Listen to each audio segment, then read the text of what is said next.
Hi, you're listening to Baachu Talk, a podcast for government services professionals. My name is Baachu and I'll be sitting down with our government and business leaders, voluntary community social enterprise leaders, independent policy think tank leaders, social entrepreneurs to share their stories, discuss their career, and learn all about the values and collective impact in our society.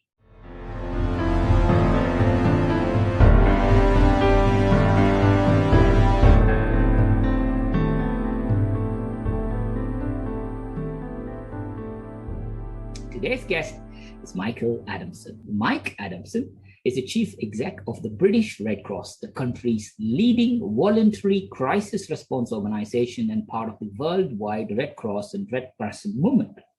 Mike is responsible for all of the British Red Cross UK and international work.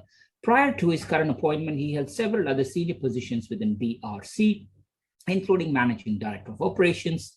Mike has also worked as director of commissioning in the NHS and spent 5 years as managing director for services at another national charity.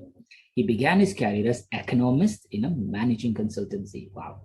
Mike is currently chair of the Voluntary and Community Sector Emergency Partnership, member of the Foreign Secretary's Human Rights Advisory Panel, trustee of the Disasters Emergency Committee, member of the CAS External Advisory Panel for Charities Masters. Mike also chaired MCVO review on how charities enable donors to give consent in June 2001. Mike has been awarded the CBE honor, for services to the humanitarian sector and the Red Cross movement. Mike has MPhil in economics from Oxford University and an MBA with distinction. Mike, there is so much to talk about you. Welcome to Baachu Talk. Great to have you with us, Mike. Great to be here, Bhaskar, and really looking forward to it.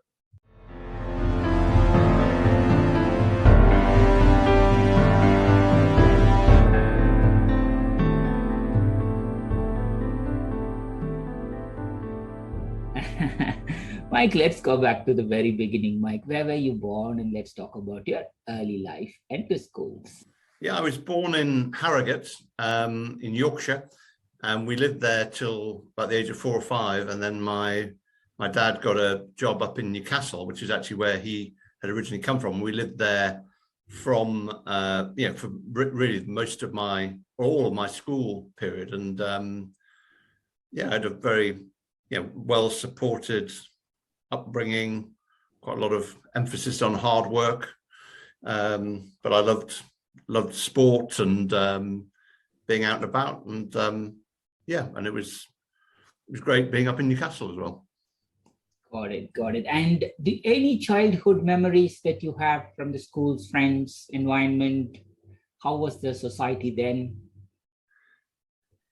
Yeah, I mean, I was at quite an academic school, and I remember I think it genuinely tried to stretch our thinking, and I can remember, some of the issues I now deal with, for example, around refugees and asylum seekers, and how we create a kinder, more inclusive, more tolerant society. I think the school I was at really did try to explore those things. It also introduced me, I did French at A level, and I loved learning a language in some depth, and then exploring some of French literature and that kind of thing that I think I simply wouldn't have read. And then I suppose the other memories that really stay with me were going to see football matches at St James's Park, see Newcastle United play. It really made a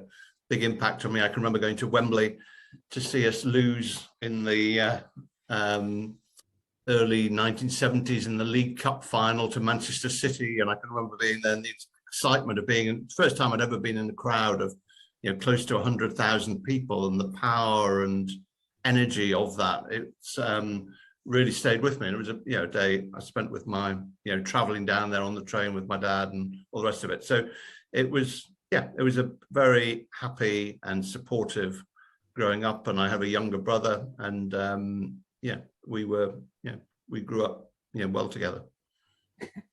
Nice, Mike, nice. So from Harrogate University, Oxford, was it the first time you left the place from parents and moved there, or were you taking any interim roles or part-time roles, etc., just to get used to the world? Yeah, I went straight from school to university, and I went to Sheffield University first, and did my undergraduate degree in economics there. And then I got a place at Oxford to do a master's, and that was fascinating. I absolutely loved my time in Sheffield. It was it was really great. I met some friends for life there, and learned a lot. And again, I rode at Sheffield, and really enjoyed that, being fit and the social side of it, as well as then enjoying the academic side. And then when I went to Oxford to do the masters, I have to say I was blown away by not only the beauty of Oxford as a city, which I hadn't really been to, or a town which I hadn't been to before, but also the difference between the student experience in Sheffield and the student experience in Oxford, with the tutor system they have there, which is incredibly intense.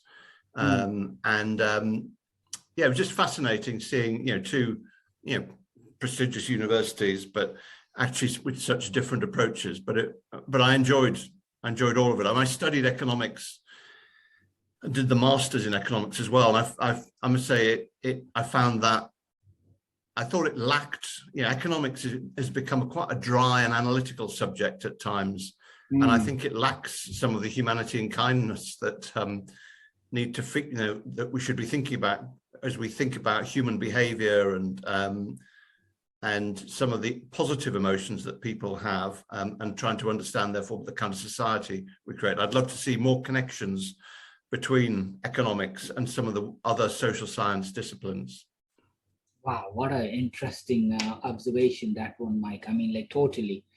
I think we can sit and analyze the graphs, interest rates, foreign exchange, fiscal policies and stuff, but underlying principle is there is a human involvement, and there's an impact to the humans there.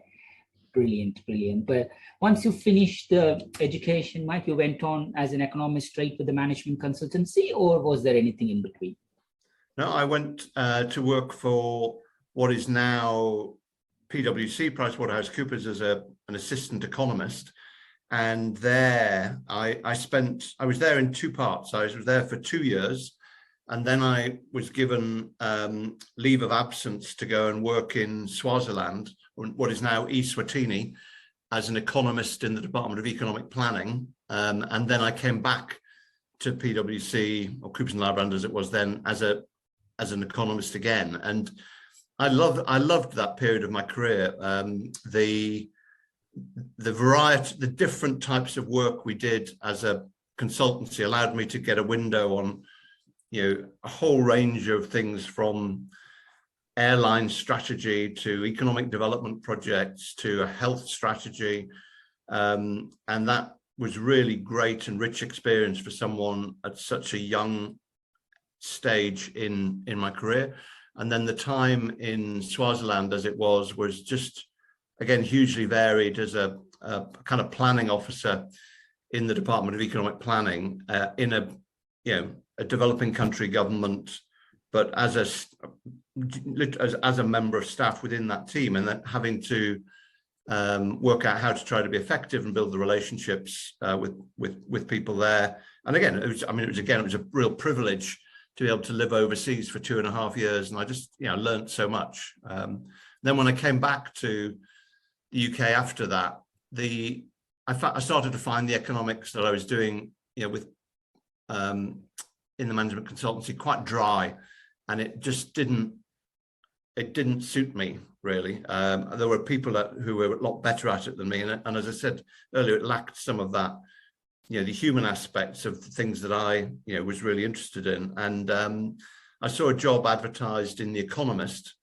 at the Red Cross for a role that they called a development specialist, and I applied for it, and happily I got it. And I get very well paid now, but I took a huge pay cut to go and do that role in my late 20s. And fortunately, I ended with a small mortgage at that time and so on, and was able to get the first job with the Red Cross, working in their international team, helping set up longer term development programs around the world to complement the work they were doing in emergencies. And that was my first stint with the Red Cross. I've been here in 2 periods. So, but yeah, that was my transitions in my early career.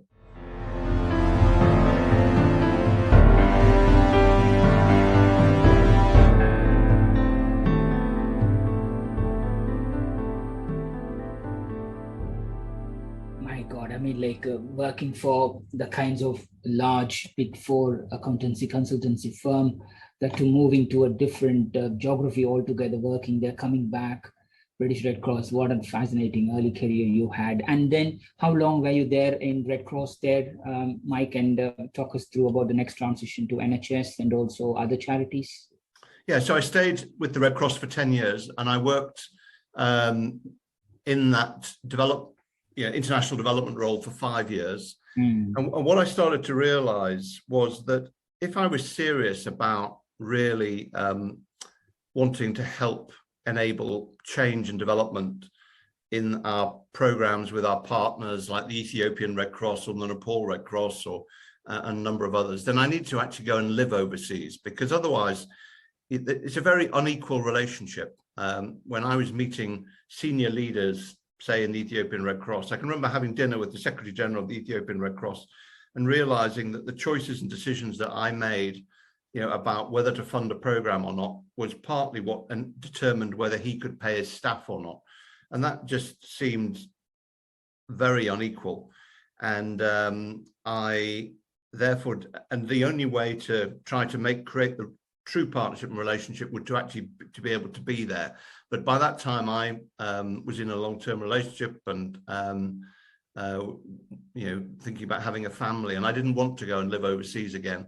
So still within the Red Cross, that's the beauty of the Red Cross movement, I was able to get a job leading some services in the UK to use my international experience, but transfer that to the UK side. And I was a director for the London and the South East region.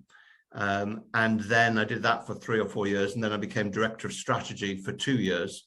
And what I realized is, after a total of 10 years with the Red Cross at that time, and I went for a couple of CEO jobs, and I came close, but I didn't get them, that actually our sector, it has not got a lot of large organizations within it. And I was already a director within one of the largest.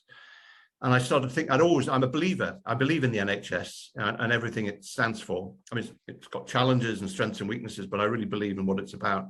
And I saw a job advertised in Gloucestershire, where I'd never even been to before, as a director of planning and commissioning in what was then a primary care trust. It would now be called a clinical commissioning group.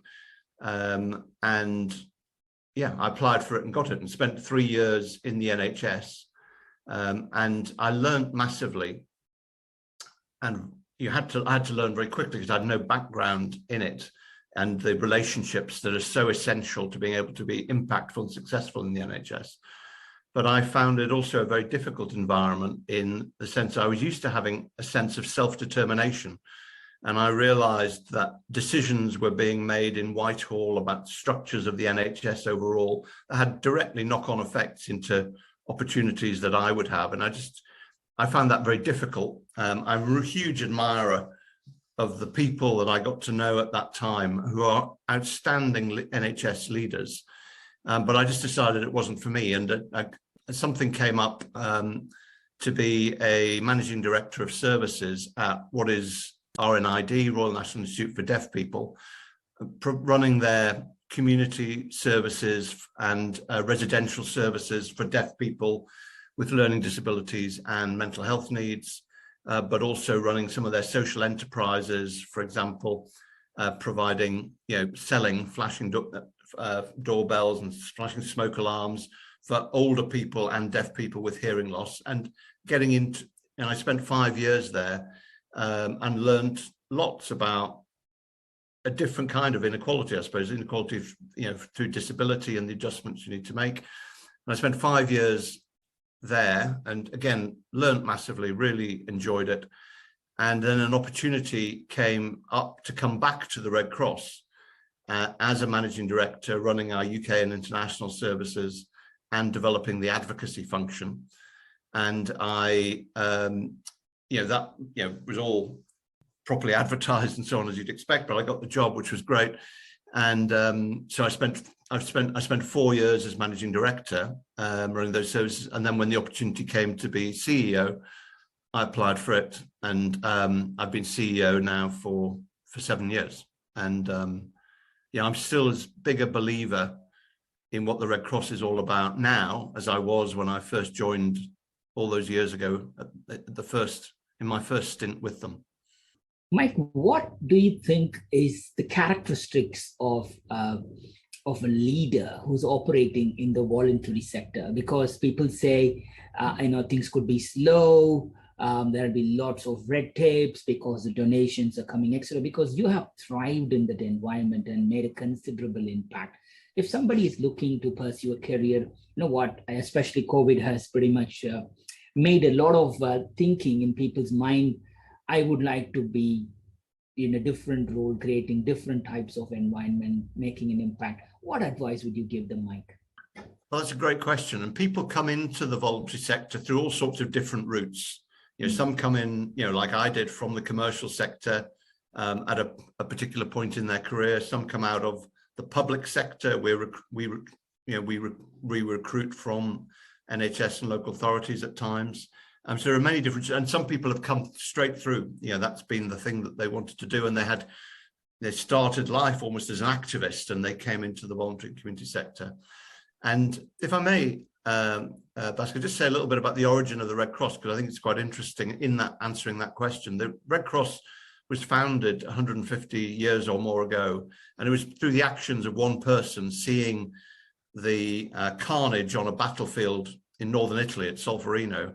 And he not only mobilized volunteers to provide help, but he then also said, wouldn't it be great if in every country in the world there were teams of volunteers ready to provide neutral, impartial help, and to anyone, irrespective of ethnicity or religion or gender.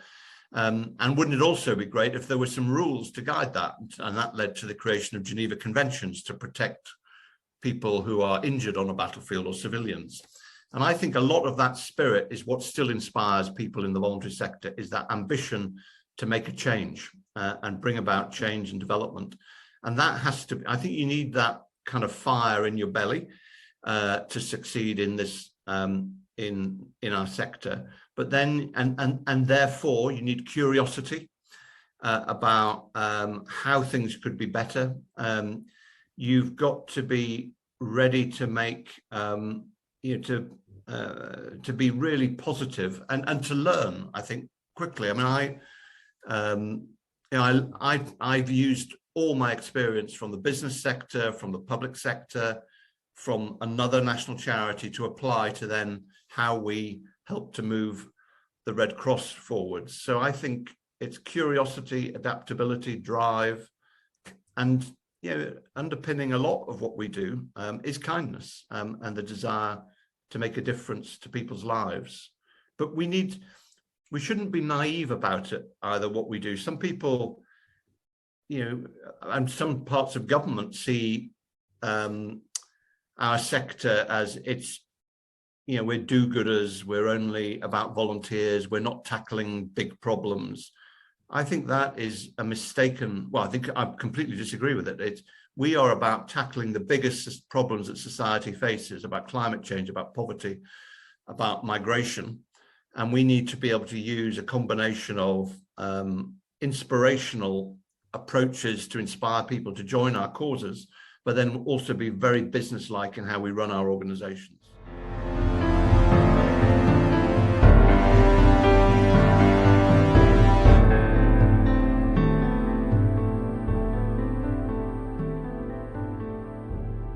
Well said, Mike, well said. Mike, because you touched Red Cross, British Red Cross, Red Cross, as you rightly said, we only see Red Cross in TV as a commoner. When there is a war, you the team is always in the front helping people. It's one of the largest, or maybe the largest humanitarian organization in the world. How is the Red Cross structured? And talk us through some of the work that Red Cross have done under your leadership and or before your leadership, even when you were in your young age, so that the listeners can get a good understanding of the impact of Red Cross. Yeah, so we describe ourselves as a movement, Bhaskar. It's the Red Cross, International Red Cross and Red Crescent movement. And that's because there is a Red Cross or Red Crescent organization, a Red Crescent in Islamic countries, Syria or Bangladesh, for example, would be the Syrian Red Crescent, the Bangladesh Red Crescent. And there are 192 Red Cross and Red Crescent societies around the world, essentially one in every country in the world. And we sign up to the same set of fundamental principles. We all have one vote in our movement. The British Red Cross has one vote. The Bangladesh Red Crescent has one vote. The Mexico Red Cross has one vote. We signed up to a set of principles around humanity, impartiality, neutrality, about the way in which we will provide assistance. And then when there is a big emergency, something like the earthquake in Nepal, or the typhoon in the Philippines, or indeed the situation in Afghanistan right now, we all come together and mobilize support from around the world to support, most recently, for example, the Afghan Red Crescent in the amazing work that they're doing to help in the humanitarian crisis there, where, we've all seen the terrible pictures, but, close to 8 million people at risk of starvation. So we work through our international movement, and then we provide support to people in our own countries too. So as the British Red Cross, for example, during COVID, we've mobilized our volunteers and staff all over the country to do everything from food deliveries to helping people get out of hospital, get back on their feet again, to running a national support line, which is offering a combination of signposting support, but also emotional support to people at their lowest ebb often when they ring. And some of the stories I've heard from our volunteers handling the calls on the support line are just very harrowing. People who are literally on the point sometimes of taking their own life, or someone who has just fled a situation of domestic abuse and has no money or help, and we provide both the emotional support, but then try and mobilize other practical support as well. We launched a hardship fund with about £6 million going out to around 15,000 people by giving them a digital card. If you had no income, no savings, and no recourse to public funds, then we would give people a digital card, worth £120 a month for 3 months to give them help. And, I always remember one of the stories I heard from someone we were helping in North Wales, a lady who was faced with the impossible choice of deciding whether to use the cash she had to pay for the petrol to drive to Chester for an urgent medical appointment, or whether to do the family food shop. And that's just an impossible choice you should not be faced with in modern Britain. But we were able to give her cash so that obviously she could go to the medical appointment and she could, do the food shop. And so we're all about trying to provide help. And increasingly, what we try and do is do that in very collaborative ways. So we learned a lot from the situation at Grenfell, where we realized we're very proud of what we did, but actually the local mosques opened up, the churches, the local youth groups mobilized, everyone was mobilizing to provide help. And that's what we see around the world. It's local communities that respond in an emergency. And we realized that we need to be much better connected to organizations that will play a role in emergencies. So we've put a lot of effort in both the emergency space and the asylum and reform space, asylum and refugee space, to working with other organizations and trying to enable the ecosystem to be better connected of organizations that provide help. So it is less duplication and a greater likelihood that people get the right help at the right time, in the right place. Wow, that's amazing, Mike. So, Mike, how can we get involved in British Red Cross initiatives? What are the different ways? Well, there's, I suppose, three or four main ways. Firstly, you can go. We're recruiting volunteers at the moment. We're short of volunteers for some of our key services, and partly that's a reflection of changes in society in the Western world, really. It's not just here in the UK, where we saw this outpouring of volunteering during COVID, and something like 12 million people were involved in volunteering acts of neighborliness and kindness, which is absolutely wonderful.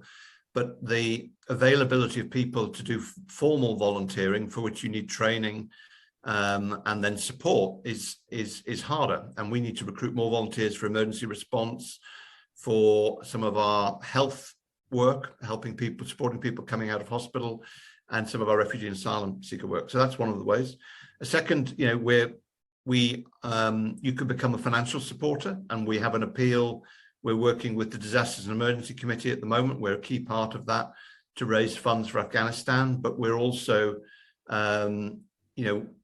we depend on public support for the day-to-day work we do here in the UK as well.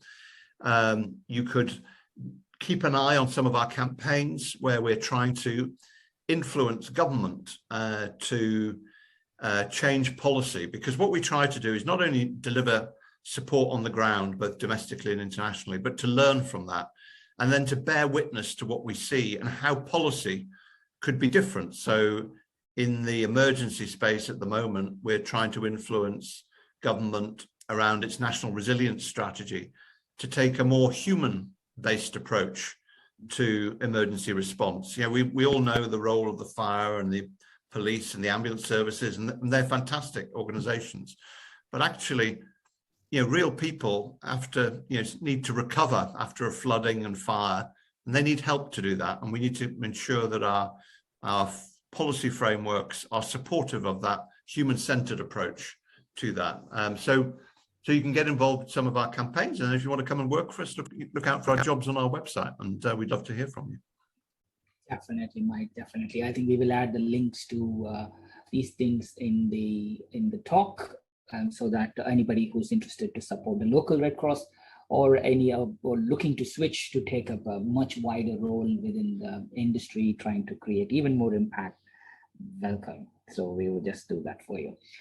Mike, in addition to this busy role that you have, you've also been part of wider roles. Like, I think let's just start one by one.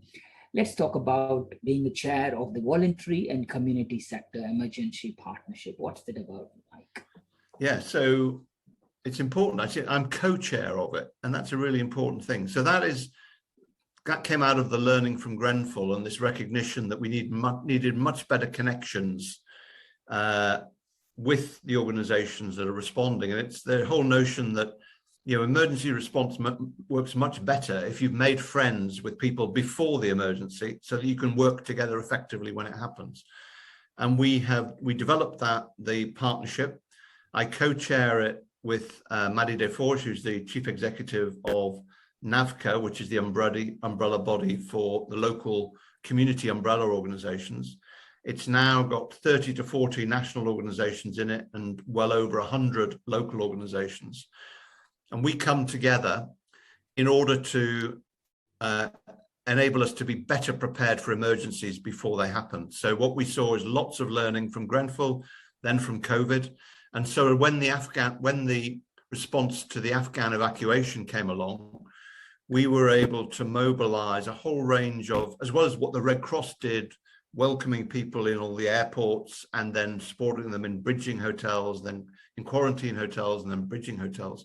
We were then able to also to mobilize and connect with a lot of organizations that would not have otherwise been able to provide support. So, for example, there was a shortage of kids' toys and children's clothes, and lots of small local charities that wouldn't see themselves as an emergency response organization were mobilized also to help those people arriving from Afghanistan in after the terrible trauma that they had suffered. And the emergency partnership is all about making it more likely that we as a society and those connected organizations are better able to respond. And it includes people like Victim Support, St. John Ambulance, Royal Voluntary Service, and then lots of local organizations as well.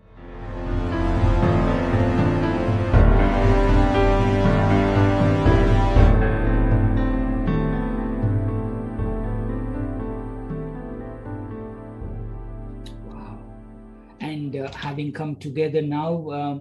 So how is this umbrella body now? Is there any website or any links for this, Mike, that we can also add about this? Yes, if we can, it is, if you look up VCSEP, you'll find the website, and we can steer to that, and you'll see what we're trying to do is create a community of people who are interested in how do we help the nation to be more resilient. Because if you look at the National Risk Register, it's got all the things you'd expect on it, like the pandemic, like cyber attack, like terrorist attack, like flooding, the impacts of climate change.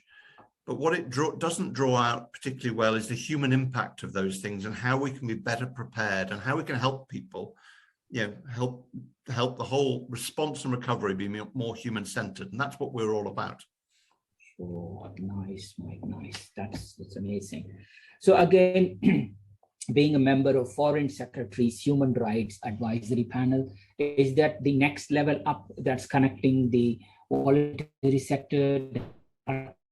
Yeah, it's slightly different. And it's been in place for a number of years now, and it is an opportunity for the Foreign Secretary and other members of the ministerial team to meet with leaders, civil society leaders, who are working in the space around human rights. And so it includes organizations like the Westminster Foundation for Democracy, Amnesty International, Human Rights Watch, some of the religious organizations, and then people like the Red Cross. And what we try to do is to share with the Foreign Secretary what we see is happening around the world, and in order to help government to be better informed about where human rights are at stake and what government can do about that. And so, for example, some of the issues that I would highlight in that would be about the experience of refugees and asylum seekers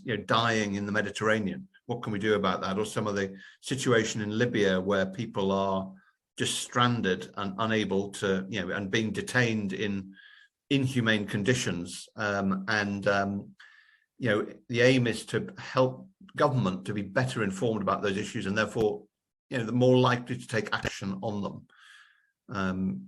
But it's obviously quite sensitive, a lot of it, because it's about government to government relationships, and government takes into account a whole range of issues from that include human rights issues, but also they include trade issues, diplomatic issues, foreign policy issues. And so it's been fascinating to try to understand more about factors that government are taking into account. And sometimes it can be a little frustrating, but it's much better that group exists than that it didn't. Wow, Mike, I think it's important, because we can sit and do a job, or we could sit and coordinate and build up a community forum, all the stakeholders together, and align towards a common goal. I think, I'm more and more I talk, I'm like super happy and super impressed with all your initiatives, Mike. Mike, we haven't stopped it yet. You are still a trustee of the Disasters Emergency Committee and also member of the CAS External Advisory Panel for Charities Masters.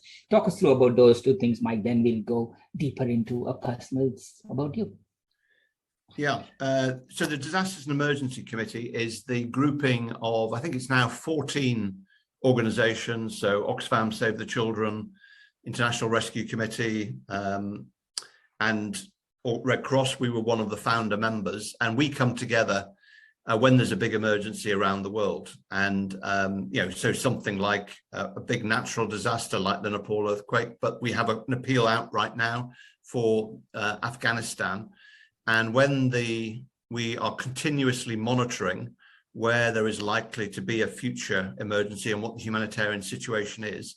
And then when we think there is enough public interest, we mobilize an appeal. And so the DEC has done a fantastic job in mobilizing support for Afghanistan right now, because as you'll appreciate, governments are not giving support directly to the current leadership in Afghanistan. So it's really important this humanitarian support gets through, and it's a real privilege to serve on the DEC.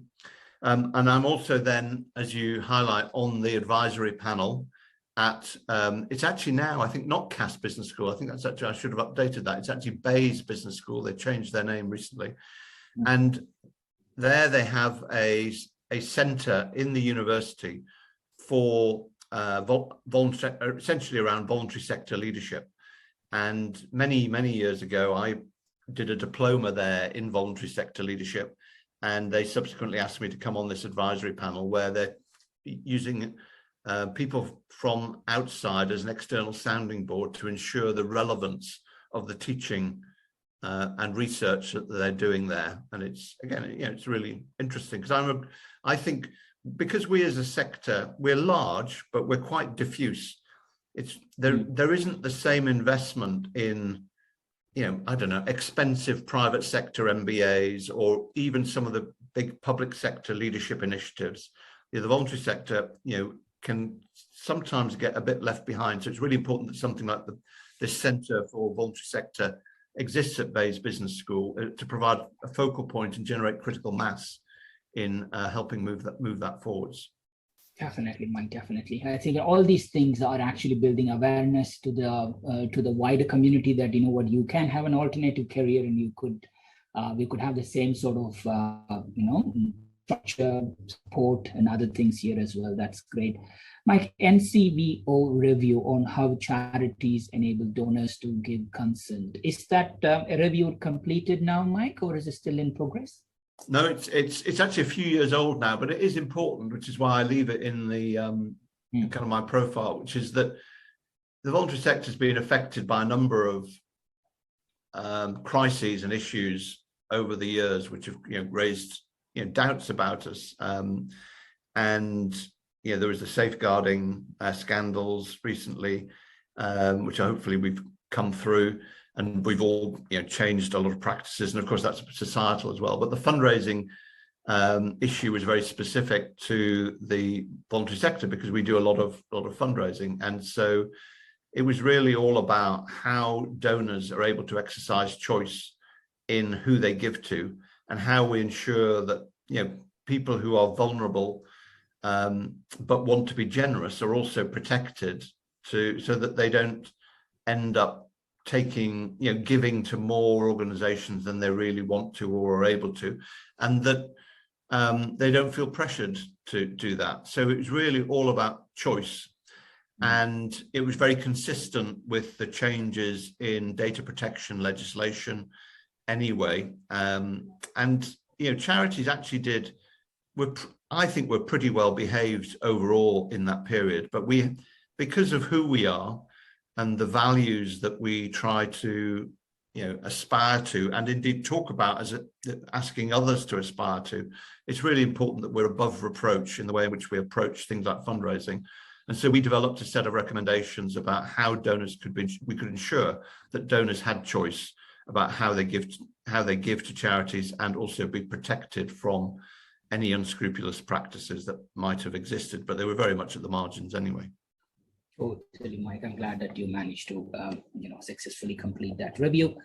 Mike, congratulations. What an honor to be awarded CBE in 2021, that too during the COVID crisis, Mike. That clearly tells the impact your organization and you have demonstrated. A few words about that as well, please, Mike. Well, it was a complete surprise, Baachu, I'll be honest with you. I was very touched and privileged to get it. And of course, this is not false humility. I genuinely believe it. At the end of the day, it's not just for me, it is for the Red Cross team and the way in which we've responded to a series of crises and emergencies over the last few years, not just COVID, but other things as well. And I very much see it as a tribute to the organization as a whole. But of course, it's an immense honor to receive it personally as well. Totally, Mike, totally. Wish you, your team, all the success to continue to impact the world around you, Mike.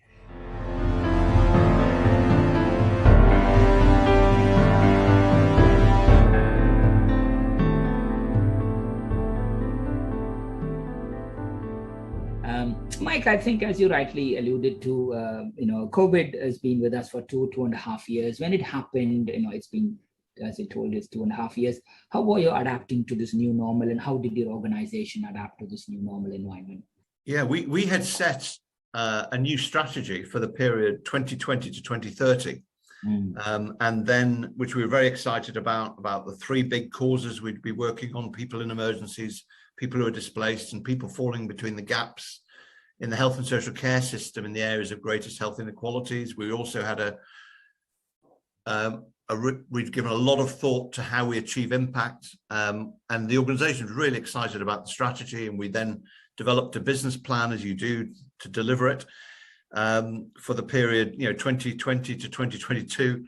And then effectively come March, come COVID, we ripped up the business plan, but what we didn't do was rip up the strategy. And actually COVID really moved us forwards in many of the ways in which we wanted to be able to work as one team, using new digital tools, providing support to the people who most needed it in the areas of greatest health inequality. So COVID really accelerated the implementation of the strategy, but just not in the ways that we had anticipated.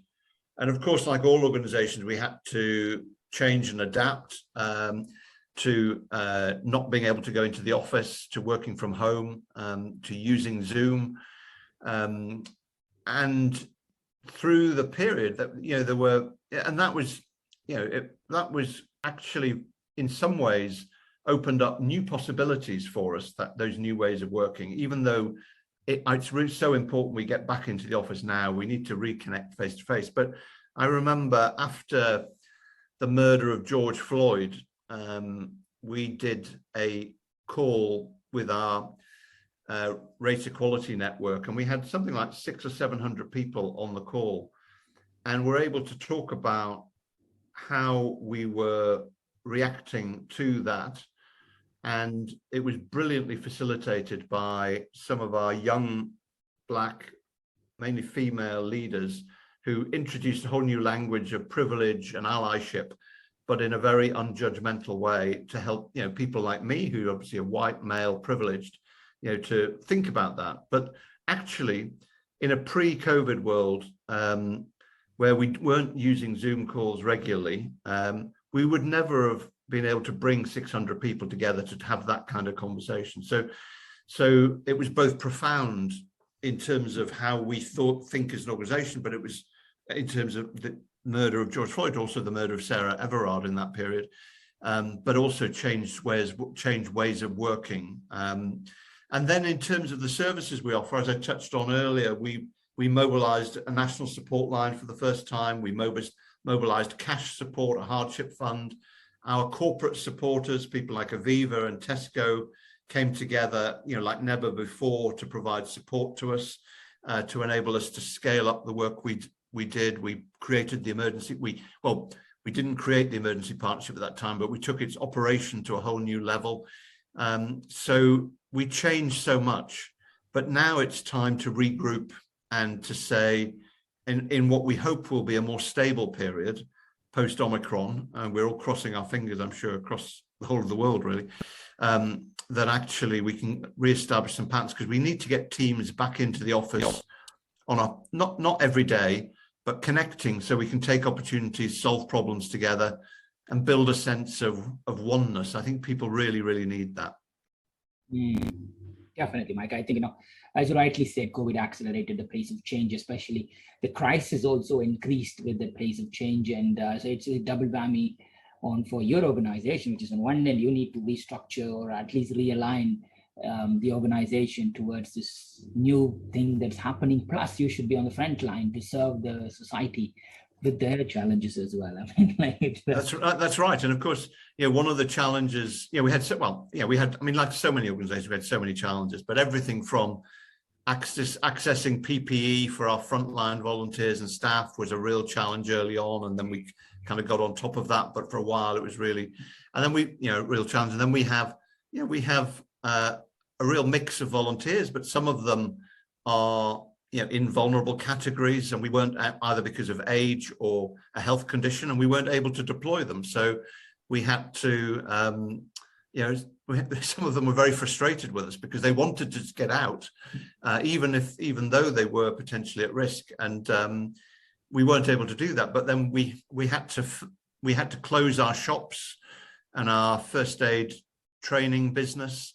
So we had, I think, close to 1,000 people on furlough, but then we redeployed a lot of them into some of the things the frontline volunteers would have been doing that we had to stand down to ensure that those services continued to operate. So there was real adaptability. I mean, I can't pay enough tribute to the team internally trying to juggle these issues of ensuring availability of support with managing health and safety, looking after well-being. We called everyone who was on furlough, to make sure they were okay, because we know that a lot of people have suffered, again, in all organizations, not just in the Red Cross, with well-being issues. I heard a podcast by with Brené Brown and Amy Cuddy, Dare to Lead, where they were talking about the impact of pandemic flux. Why are we still feeling so kind of discombobulated when the pandemic was supposed to be coming to an end? And it's because people's lives have just been thrown upside down. And if you combine that with turbulence in the world that we see, in international relations right now, with Russia and China and populism, and it's a very turbulent time. And I think it affects people much more than we're sometimes acknowledging. 100%, Mike, 100%. Mike, I think we talked a lot about your career and achievements, and now let's loosen up and talk more about you, Mike. Tell us 3 things not many people know about you. Well, one of the things that people may not know is that I've worked in on a career basis. I've worked in all 3 sectors: commercial, public, and not-for-profit. And I think that I've really got a lot out of that. I've learned from all of those different environments. When I was at R&ID, I'd always prided myself as a bit of a linguist. As I mentioned earlier, actually, I learned French at school, really enjoyed it. But I then tried to learn sign language when I was at Royal National Institute for Deaf People. And that was a real education. I found it's a very beautiful thing, actually, watching someone do sign language, but I really struggled with it as communication tools. I was very poor at it. But I learned a lot about, exclusion, because sometimes, and the exclusion that people feel who are deaf, because they're, it's an invisible issue, and yet it's very easy for people to exclude it. And then the third thing, more fun perhaps, is that while I was in Swaziland, it wasn't the reason I went there. I taught economics to the king of Swaziland, now king of Eswatini, and he was doing his O-levels, at the time, and it was quite fun trying to teach him. I'm not sure he learned too much from me, but I did my best. Nice, Mike. I think, do you still remember some French that you learned at school, Mike? Ah, mais oui. Comment ça va? That's the minimum I go as well, Mike.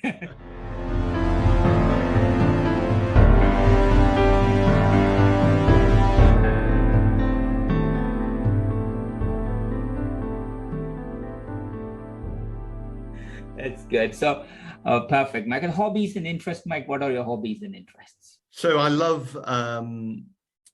film and cinema, and some of the great box sets of our time.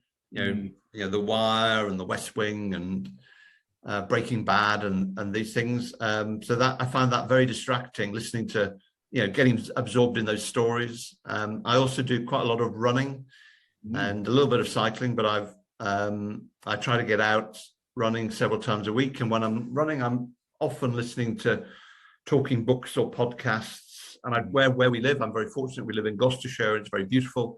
And I can get very lost, running, looking around the scenery and listening to podcasts. And then I try to, I meditate every day as well, as part of many years ago when I was feeling particularly stressed, actually, as a management consultant. I learned to do transcendental meditation, and it's a skill that stayed with me. throughout, my life now, and I heartily recommend it to anyone. So I meditate every morning as part of just calming myself, and then spending time with loved ones. We've got two lovely daughters. I love spending time with my wife, and I'm very fortunate. Totally, Mike. I think let's all the prayers or all the blessings to continue even more in your life, Mike. I think that's beautiful. Mike, you mentioned about film and cinemas. What are your favorite movies, Mike? Well, I was a founder member of our local film club, and in our local town, and once a month they still get together. I'm no longer on the committee for it, but last Friday night we showed a film from Australia called Rams, which is all about the relationship between two brothers who rams, and as in the sheep, the male sheep, and it's all very competitive. A story beautifully filmed about dealing with the impact of the equivalent of foot and mouth disease in a rural Australian village. So I can get distracted by a film like that. I recently rewatched a film called Heat, which is with which is quite, I think, mid-90s now, with Al Pacino and Robert De Niro. Fantastic film, and I love a good James Bond film. I'm very flexible.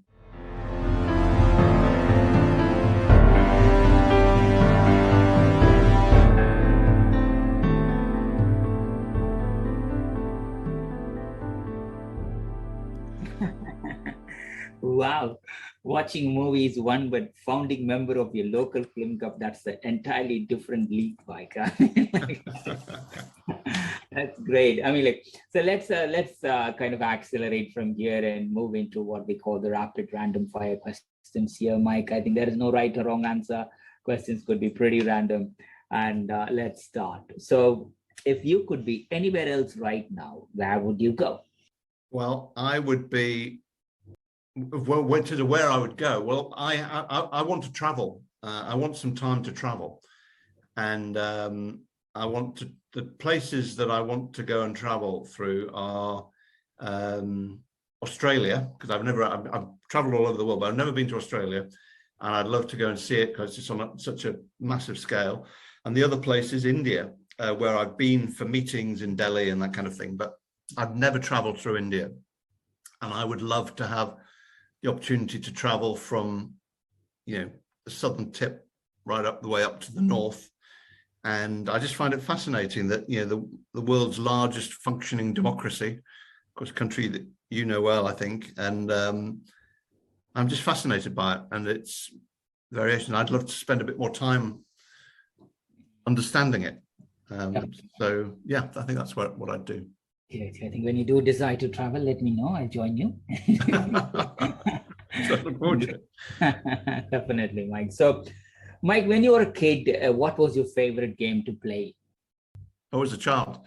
Well, I think soccer, and I just every playtime at school, I would be out in the playground playing football. I was never very good at it, but I loved doing it. It was an absolute joy. Got it. I know you had, careers on three sides and also traveled to different countries, different side of crisis that you have seen and tried to fix them or alleviate the pain to a certain extent. If you look back, what do you consider as the best year of your life and why? Well, it's probably the late 90s. I can never remember whether it's 98 or 99, but in the space of a couple of years, we had a child, our first daughter. We got married, then we had another child. I completed an MBA, and I was in my late 30s, and I just think that is a great age to be, because you're still, actually very young, really, and but you've got some experience, and it was just so I think it's when I think of what age I would like to be, I always choose something between 35 and 40, because I just think it's everything to play for. And yeah, so it was a very happy time where a number of things came together, and my career got onto a path that I was very comfortable with. So so it felt good. Oh, that's nice, Mike. So what's one kind or thoughtful thing someone did to you, maybe recently, or that you can think of? I think that I am in awe of the kindness I see our volunteers here in the UK and around the world show every day to people when they're at their lowest ebb. So I'm surrounded by people who are kind, and I think the kindness that I have appreciated from others has been, when I've been incredibly fortunate, but we all have periods where we're not, we feel a bit unrooted, a bit unconnected, not, and I don't know what, are affected by a degree of mental health issues. I wouldn't want to overplay it, but I think we've all experienced that, and we're also, and it's a really good thing, talking about that much more now. It's great the way our team are encouraging leaders like me to talk about some of the vulnerability that we all feel. And I think what I've appreciated is friendship that people have shown to me, from good people who are good friends when I've been lonely, and I realize that they've stepped in to help check I'm okay, connect me into something. And I just think that the kindness and empathy in those moments is I found really moving, actually. Definitely, Mike, being a founding member of your local movie club, is there any movie character that you think, oh, that person looks very similar to me? Anybody? Well, obviously, I'm tempted to say, George Clooney. I don't know. I can't think of. I'm not sure. I'd have to ponder that for a little longer, I think, Bhaskar. But it's a great question, though. Yeah, maybe James Bond. I don't think so. So, do you listen to music, Mike? What's your favorite pop group, or what's in your Spotify or iTunes music playlist now? Well, I have a very varied list of things that I listen to. I listen to a lot of soul music right the way back to the 60s and 70s, right the way through to some of the stuff that my daughters, brought into our house, around, from, with Jay-Z and Kanye West and rap and so on. I was listening to some at the weekend. I mean, this is true, so it sounds like I'm making it up, but I was listening to quite a bit of acid jazz at the weekend from the 90s, some stuff I hadn't listened to for a long time. It was great. But then I might also I could also spend some time listening to U2, just big stadium rock. So it's very varied. Depends on your mood. Got it, Mike. Is there any song that you sing only when you're alone? And is there any memory that brings it back? My oldest friend, for my last birthday, bought me singing lessons, and they were a bit of a disaster, in fact, because I just haven't. His vision was that somehow he plays the saxophone. His vision was that we would go and perform in our local pub, and I would sing, but I can't sing. But what was interesting is that the very patient singing teacher, in some despair, said to me, "Well, what did you used to sing? What do you, when you sing on your own in the shower or the bath? What do you sing?" And the two things I came up with were, I sing Johnny Cash, Ring of Fire, and because you can really blast it out. And then from my teenage, I blast out Hanging on the Telephone by Blondie. And for about 6 weeks in the autumn of last year, if you'd had the misfortune to be around our house, you'd have heard me blasting out those songs, and then deciding at the end of the 6 weeks, I don't think I should impose my voice on any audiences anytime soon. Wow. Would you like to have a go in singing? Would I like to have a go at one of those songs? I don't think so, no. Yeah. I think we should spare our audience. That's perfect. Mike, I mean, like, do you like cooking? Is there any favorite food that you like cooking, or do you like any favorite food that you prefer? Any cuisines? Yeah, I like. I do enjoy cooking. I don't have time. I used to do a lot more of it earlier in my life when I had more time, but I still love. I love Oriental food, Thai green curry or a stir fry, but I also love a really perfectly cooked steak as well, with fries and a green salad. So yeah, and I love Italian food. It's so simple, Italian food, yeah. No, I love. I love good food, and I love when I have time, actually having the time to cook properly. Perfect. So let's see. So what's something that you have that you consider as sentimental value, Mike? Well, I'm tempted to say my wedding ring, for obvious reasons, and that is obviously important sentimental value. That I think of the other things that I've kept over the years are, the little notes you get from got from my children over the years, but also the leaving cards when I've left an organization. I find it, sometimes if you're doing a clear out and you come across these things and you see the leaving cards, it really reminds you of the people that you used to work with and the time that you had at those organizations. And I find that very moving. Oh, definitely, my God. I think, so if I go and ask Lorna now, I mean, like, why do you like Mike? What do you think Lorna would say, Mike? You're presuming that she would say she did. I don't know. I think, why does she like me? I think she likes the fact that I'm curious. That I don't, we try to do things and find out about things and explore and enjoy life, and also to try to make a difference. I mean, she teaches young people. She assesses and teaches mainly young people who are struggling with literacy or numeracy, perhaps because they're dyslexic or just because they haven't been taught properly at school. And so we enjoy doing these things together, and being, and I think being positive.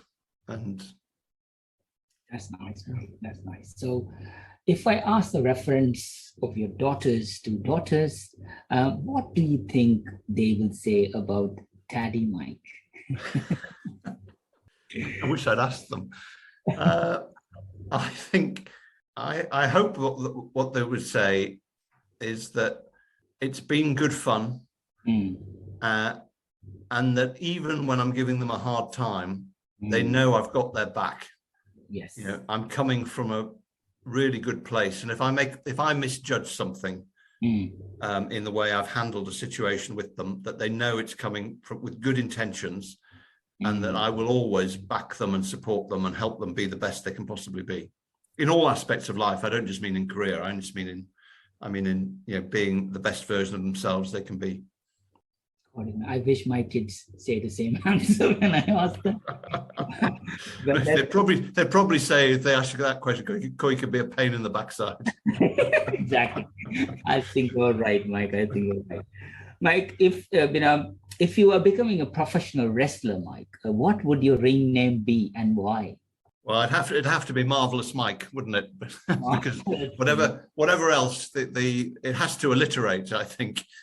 But I think I'd get crushed quite quickly. So it may end up being Mini Mike after I've been crushed a few times. I think that sounds nice, Marvelous Mike. We are going to add that as a headline of your podcast anyway. It's going to be, you are a Marvelous Mike.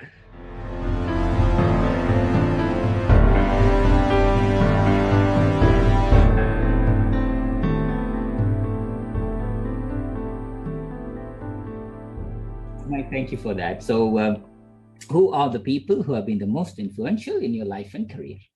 I think in my career, I have benefited at each stage. Someone has given me a break. I look at the career journey I've had, and I've made, what I call diagonal, diagonal moves, where I might not have been fully qualified for a role, but someone has had enough trust in me to give me a break. And I've seen that a number of times. And I think hopefully it's because I have shown myself willing to, take those responsibilities and to lean into it and to prepare myself as well as I could. But it also required someone to trust that I could do it and believe in me. And so I think those people at critical moments have made a big difference. And in my life, I think, clearly my family's had a huge impact. My mum is still alive, and you can't. They have a huge impact on your parents, and then my very good friends who ground me, and who are in completely different fields of life. So my oldest friend has a vineyard in the south of France, and he has such a different life but it grounds me, and he has a completely different perspective. So it's really helpful. Wow, and that's amazing, Mike. I think wish you all the blessings to continue, Mike, and all the relationships to blossom even more. Mike, who's the kindest person you know? I as I touched on earlier, there was this outpouring of kindness, wasn't there, during COVID, and in our the place I live, there's no exception. We formed a local WhatsApp group, and there's a guy there in our WhatsApp group called Tim, who is just an extraordinary mix of being very successful in business, but incredibly kind to the people around him and always looking out for others. And also he volunteers as a Samaritan as well.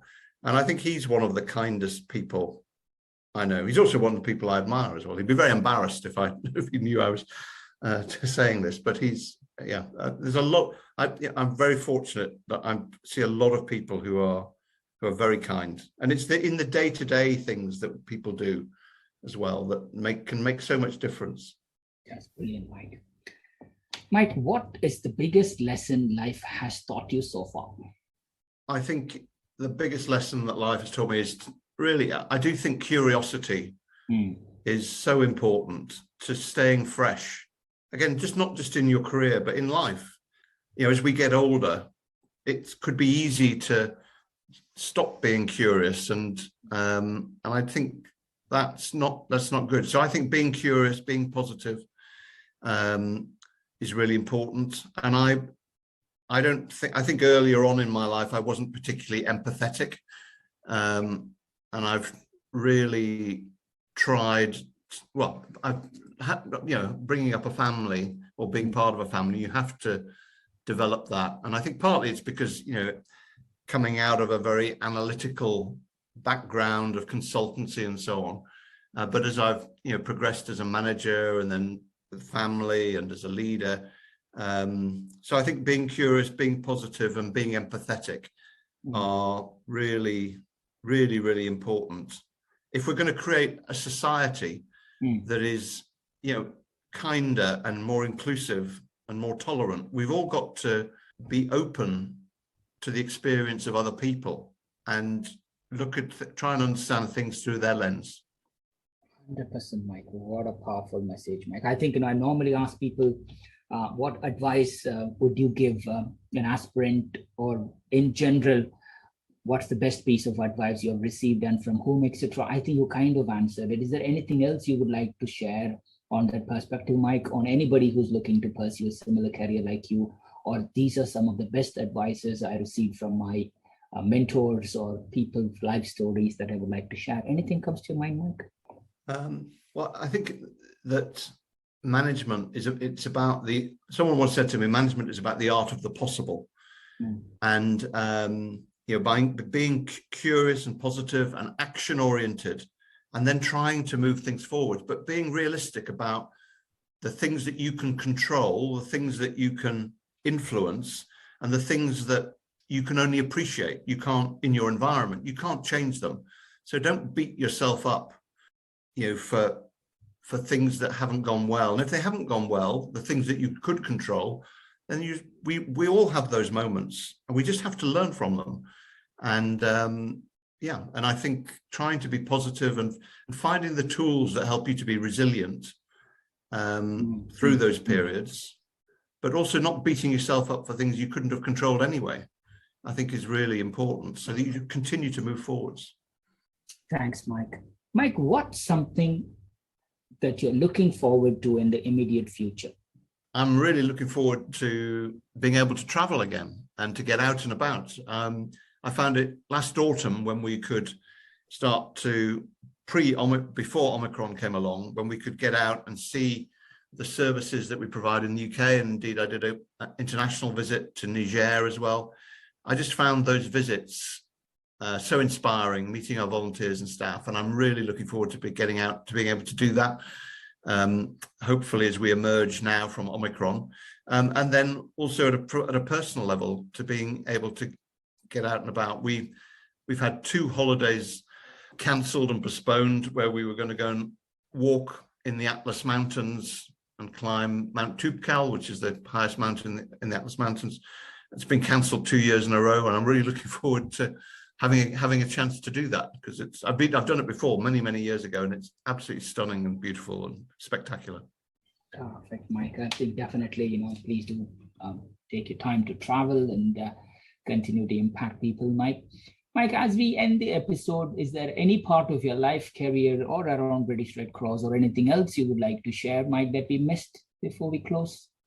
I think it's been a really interesting discussion, Bhaskar, and I've very much enjoyed it. I don't think there's anything we haven't covered, but I would just, if people listening are thinking about a career in the not-for-profit sector, in the voluntary sector, and particularly if you're working at the moment in the public or private sector, do think about it.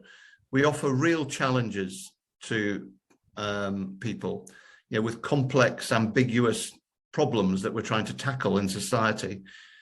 So we want great people to be able to do that, but it's also some of the most fulfilling work. It's intellectually stretching and challenging, but fulfilling. And we need skills from all sectors. So come and join the Red Cross, but also some of the other great organizations that are working to make a difference to people's lives.